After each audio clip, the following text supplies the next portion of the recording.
حضرت بلال حبشی، حضرت بلال کے بارے میں بڑے واقعات ملتے ہیں. ایک واقعہ بڑا منفرد لکھا ہے کتابوں میں.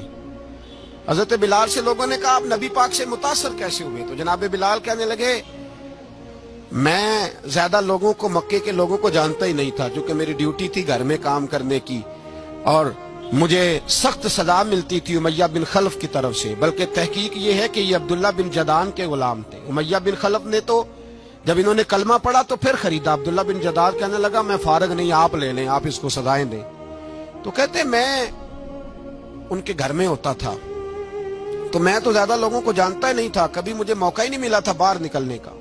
ہماری غلاموں کی کوئی زندگی نہیں ہوتی تھی. حضرت بلال کہتے ہیں میں ایک دن مجھے بخار چڑھ گیا بڑا تیز، میں لوگوں کو جانتا نہیں تھا. فرماتے مجھے تیز بخار چڑھ گیا تو ٹھنڈ بڑی سخت تھی. میرے مالک نے مجھے کئی کلو جوں دیے پیسنے کو چکی پہ. کہتے میں بیمار تھا تو میں نے کچھ دوائی لی جو اس وقت موجود ہوتی تھی. میں نے اوپر لحاف لیا، دودھ پیا تو مجھے نیند آ گئی. جب میں سویا تو میرا مالک آ گیا. اس نے آ کر کے مجھے سوئے ہوئے دیکھا تو کھینچ کر کمبل اتارا، رضائی اتاری، لحاف اتارا. کہنے لگا اب تیری سزا یہ ہے کہ تو کھلے میدان میں بیٹھے گا، وہاں چکی پیسے گا، اور دوسری سزا یہ ہے کہ تجھے قمیض پہننے کی بھی اجازت نہیں.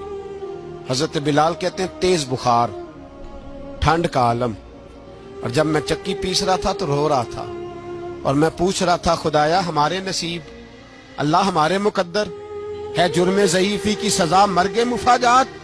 سیدنا بلال حبشی رضی اللہ تعالیٰ عنہ فرماتے ہیں میرے دروازے کے قریب سے رسول پاک گزرے اور مجھے ہائے ہائے کرتے دیکھا تو دستک دی.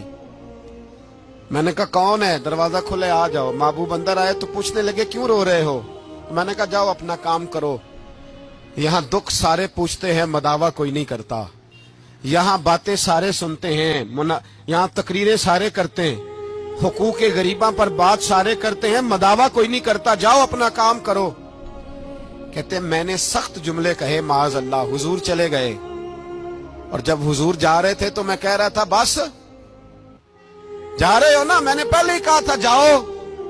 کہتے ہیں قربان جاؤں. تھوڑی دیر گزری تو اللہ کے رسول کے ہاتھ میں گرم دودھ کا پیالہ تھا، کھجوریں تھی. حضور تشریف لائے اور کریم رسول نے مجھے کھجوریں دی، دودھ پلایا اور کہا چل جا کمبل میں بیٹھ جا. تو میں نے کہا چکی کون پیسے گا؟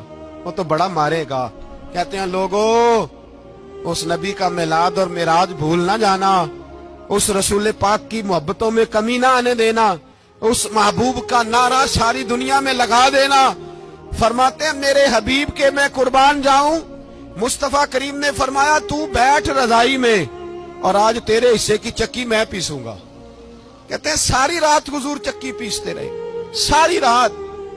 سویرے میں اٹھا اور میرے حبیب پاک نے مجھے وہ سارا کچھ دیا اور خود چلے گئے. اگلی رات پھر آئی تو حضور پھر آ گئے، مجھے پھر رضائی میں لٹایا، دودھ پلایا اور ساری رات چکی پیسی. کہتے ہیں بس تیسرے دن حضور چکی پیس کے جانے لگے تو میں نے قدم تھام لیے. میں نے کہا بیبا دنیا ساری جھوٹ بولتی ہے، زمانہ سارا غلط کہتا ہے، جو غلاموں کے حصے کا کام کرے وہ اللہ کا سچا رسول ہوا کرتا ہے.